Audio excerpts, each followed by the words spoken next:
Yesterday, this TV had Nora O'Donnell on. Now, Nora O'Donnell is a news lady. She's one of those news ladies that I don't like her. I don't like her. I think she's one of those not libertarian, liberals. One of these new Nazi brand of liberals. She's on there. And mainly it's because during times of whatever the fuck goes on, and I pay attention to the TV's ability to grapple with our emotional body and our attention.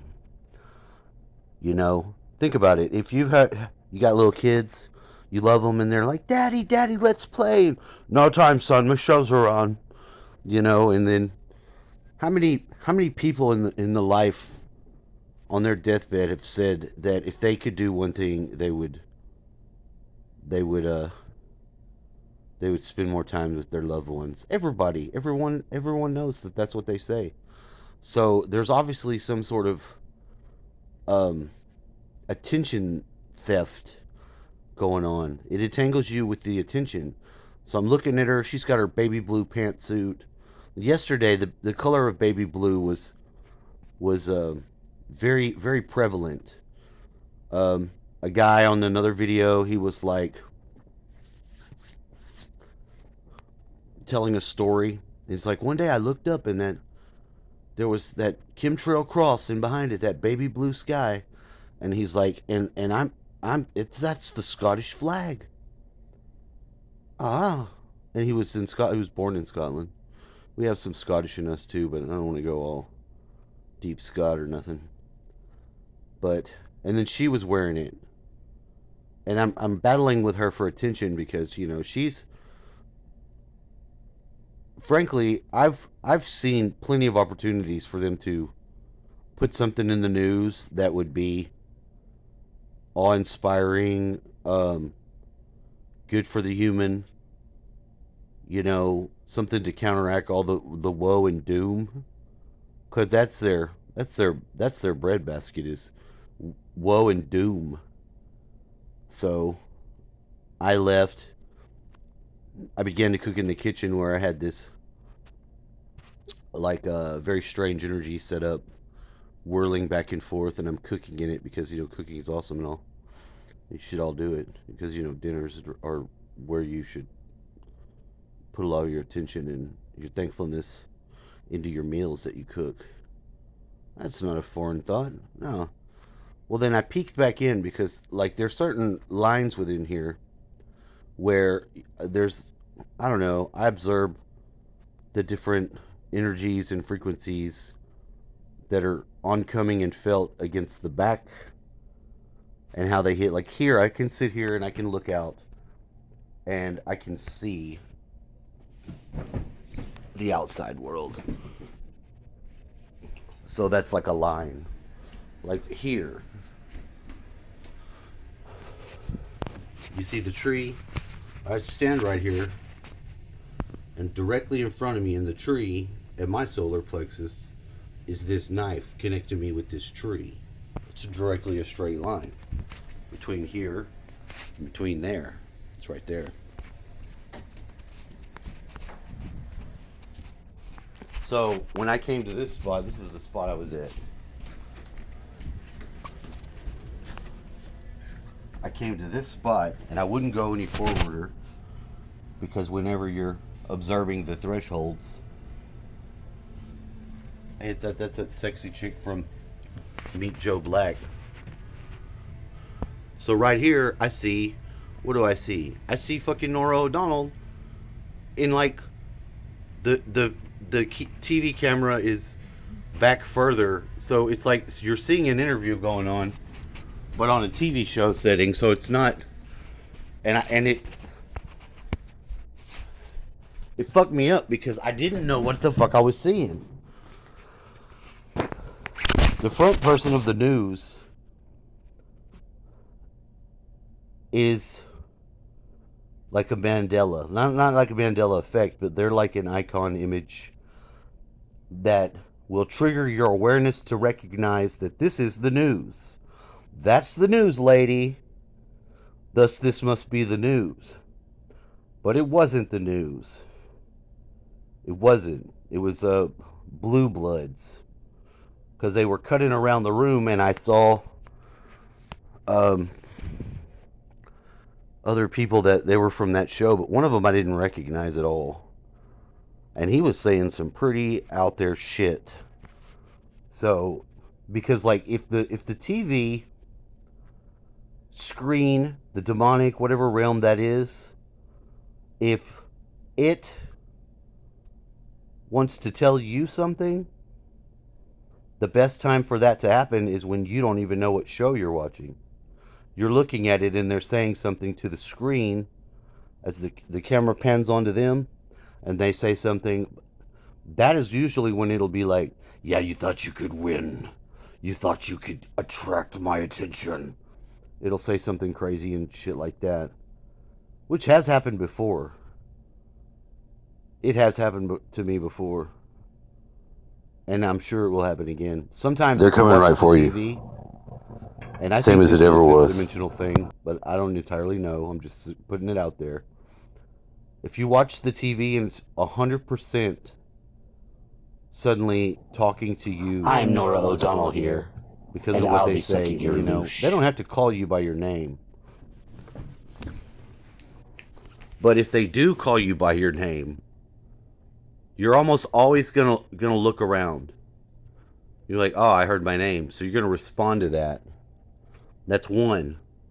So the next couple seconds of what happens after that is pretty much where your intuition, your instinct, whatever it is going to be most able to pick something up. To be like, okay, dialogue is, you've established dialogue. So like first you hear, your name is number one trigger. You hear it because someone says your name. They're normally calling to your attention. They're calling you. They're calling you.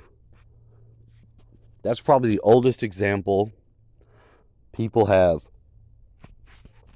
of, good Lord, chickens and turkeys. My sword looks like fucking He-Man sword with the rays of light on it like that.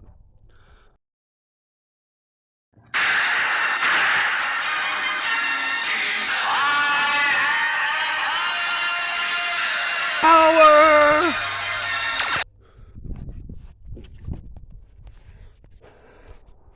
So then after being triggered by your name,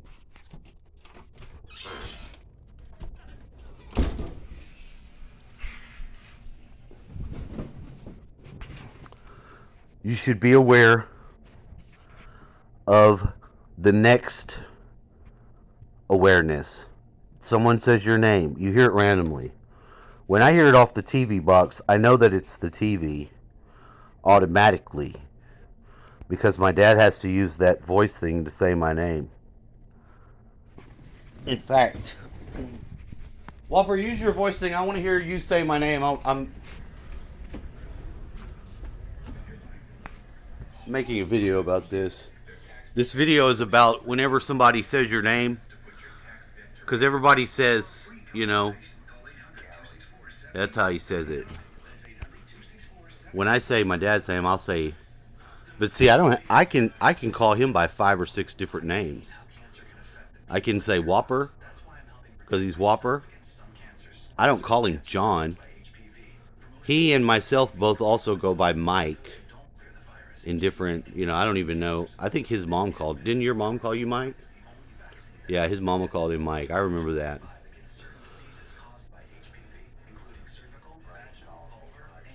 And Frank called you Mike? Yeah. This is the Whopper supercomputer right here.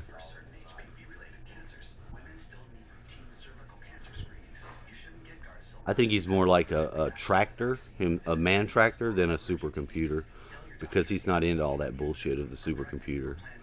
But it's funny that the guy Matt is always talking about the Whopper supercomputer in reference to the fucking supercomputer network that probably has all the bullshit really hooked to it that we don't really have access to, but we all assume it's going on. So that's just one of them things. So once you hear your name, the next thing that happens, you got about the next second to 2 or 3 seconds, whatever the hell the next thing is going to really tune in to you. If they say the name and then someone else starts talking or something like that, you don't get the train of thoughts linked in. But if you have the they say your name and then they begin dialogue, they start saying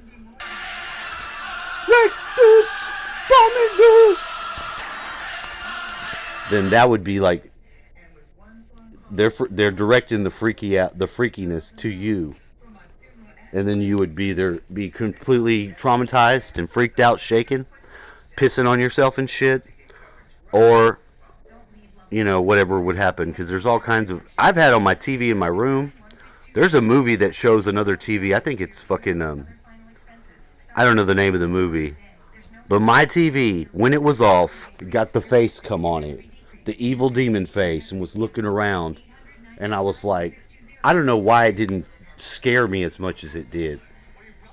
I looked at it, I'm like, nah, because at that time we had so much gang stalking ass shit going on that one wasn't. I had my armor on. I wasn't bothered by it. I thought it was weird because I saw the exact same thing happen in a movie. I'm not really scared of demons and shit like that. I'm aware of them because they're stuck to the earth. They don't get to go nowhere. They can't get bodies until these machines are capable of accepting their fucking Nephilim ghost body.